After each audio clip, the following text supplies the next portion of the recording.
ದಲಿತ ಸಮುದಾಯದ ಪ್ರತಿಯೊಂದು ಮುಖಂಡರಿಗೆ ನಾನು ಥ್ಯಾಂಕ್ಸ್ ಹೇಳ್ತೀನಿ. ಯಾಕೆಂದ್ರೆ ನನಗೆ ಯಾರೋ ಒಬ್ರು ಕೇಳೋದು, ನಾನು ಹೇಳ್ತಾ ಇರ್ತೀನಿ ಫ್ಯಾಮಿಲಿ ಅಂದ್ರೆ FAMILY, father and mother I love you ಅಂತ. ಫ್ಯಾಮಿಲಿ ಅಂದ್ರೆ FAMILY, father and mother I love you ಅಂತ.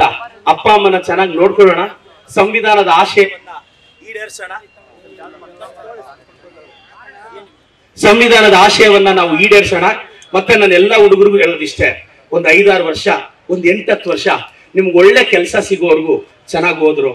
ದಯವಿಟ್ಟು ಯಾವುದಕ್ಕೂ ನೋಡ್ರೋ, ನಿಮ್ಮ ಅಪ್ಪ ಅಮ್ಮ ನಿನಗೆ ಹೆಚ್ಚು ಕಡಿಮೆ ಆದ್ರೆ ICU ವಾರ್ಡ್ ಅಲ್ಲಿ ಆಚೆ ನಿಮ್ಮ ಅಪ್ಪ ಅಮ್ಮ ಮಾತ್ರ ಇರ್ತಾರೋ, ಯಾವನೋ ನಿನ್ ಸೋಷಿಯಲ್ ಮೀಡಿಯಾ ಫ್ರೆಂಡ್ಸು, ನಿನ್ ಫ್ರೆಂಡ್ ಇನ್ಯಾರು ಇರಲ್ಲ ಕಣ್ರೋ. ಇದು ಲೈಫಲ್ಲಿ ಏಜಲ್ಲಿ ಅರ್ಥ ಮಾಡ್ಕೊಳ್ಳಿ. ನಿಮ್ಮ ಅಪ್ಪ ಅಮ್ಮ ನಿನ್ ಫ್ಯಾಮಿಲಿ ಫಸ್ಟ್. ಸುಮ್ನೆ ನಾನ್ ಹೇಳೋದೇನ್ ಗೊತ್ತಾ, ನಾನು ಒಂದು MLA ಆಗಿ ಹೇಳ್ತಿದ್ದೀನಿ, ಯಾರಿಂದೇನು ಹೋಗ್ಬೇಡಿ, ಯಾರಿಗೂ ಜೈಕಾರನೂ ಹಾಕ್ಬೇಡಿ. ಬದಲಾಗ್ಬೇಕು ಸಮಾಜ. ಅವ್ರನ್ನು ಇವ್ರನ್ನು ನಂಬ್ಕೊಂಡೋಗಿ ಲೈಫ್ಗಳೆಲ್ಲ ಹಾಳು ಮಾಡ್ಕೋಬೇಡಿ. ಏನಾದ್ರೂ ಒಂದು ಗಲಾಟೆಗಳಾದ್ರೆ ನನಗೆ ಇವತ್ತು ನೋವಾಗುತ್ತೆ. ಎಲ್ಲೋ ಗಲಾಟೆಗಳಾಗುತ್ತೆ, ಹೋಗ್ತಾರೆ ಮೀಡಿಯಾ ಮುಂದೆ ಬಿಲ್ಡಪ್ ಕೊಟ್ಟು ಬರ್ತಾರೆ. ಊರಲ್ಲಿ ಹುಡುಗರು ಕೇಸ್ಗಳು ಹಾಸ್ಕೊಂಡು 5-5 ವರ್ಷ ಕೋರ್ಟ್ಗೆ ಸುತ್ತಾರೆ. ಅವ್ರ ಹೆಂಡತಿ ಮಕ್ಕಳು ತಾಯಂದ್ರೆ ಎಷ್ಟು ಕಣ್ಣೀರು ಸುರಿಸ್ತಾರೆ.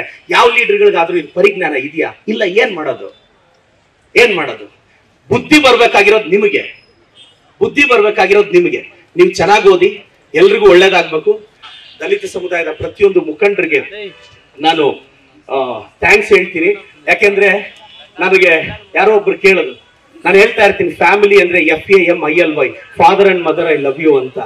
ಫ್ಯಾಮಿಲಿ ಅಂದ್ರೆ FAMILY, father and mother I love you ಅಂತ.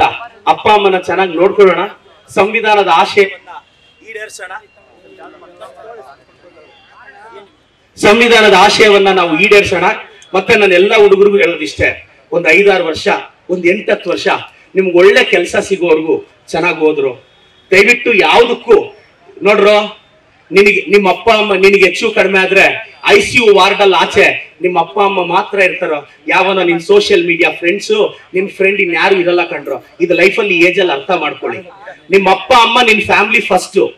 ಸುಮ್ನೆ ನಾನ್ ಹೇಳೋದೇನ್ ಗೊತ್ತಾ, ನಾನು ಒಂದು MLA ಆಗಿ ಹೇಳ್ತಿದ್ದೀನಿ, ಯಾರಿಂದೇನು ಹೋಗ್ಬೇಡಿ, ಯಾರಿಗೂ ಜೈಕಾರನೂ ಹಾಕ್ಬೇಡಿ. ಬದಲಾಗ್ಬೇಕು ಸಮಾಜ. ಅವ್ರನ್ನು ಇವ್ರನ್ನು ನಂಬ್ಕೊಂಡೋಗಿ ಲೈಫ್ಗಳೆಲ್ಲ ಹಾಳು ಮಾಡ್ಕೋಬೇಡಿ.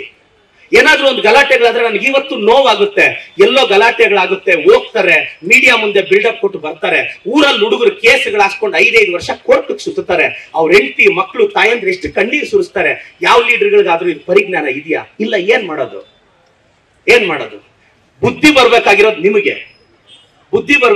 ನಿಮಗೆ, ನೀವು ಚೆನ್ನಾಗಿ ಓದಿ, ಎಲ್ರಿಗೂ ಒಳ್ಳೇದಾಗ್ಬೇಕು.